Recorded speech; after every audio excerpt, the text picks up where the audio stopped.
Hello, আসসালামু আলাইকুম। অনেকে কমেন্ট করে পালসারের ট্যাঙ্কির ভিতরে জং পড়ার কারণটা কি।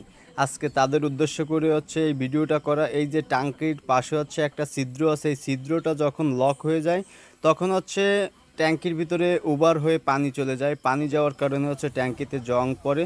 ফাইনালি হচ্ছে আমার ভিডিও দেখে চলে আসতো দুইটা পালসার বাইক ট্যাঙ্কির ভিতরে জং পড়ে অনেকটাই জায়গা নষ্ট হয়ে গেছে।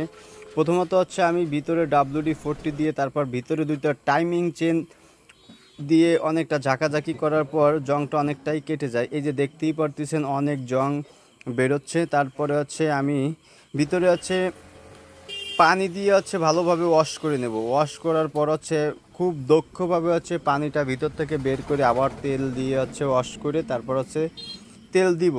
দেখতেই পারতেছেন ট্যাঙ্কির ভিতর থেকে কতটা ময়লা বের হচ্ছে। এই ময়লা হচ্ছে সম্পূর্ণ ট্যাঙ্কির ভিতরে ছিল। আমি সাদা পানিতে ওয়াশ করছি। ফাইনালি ভিডিওটা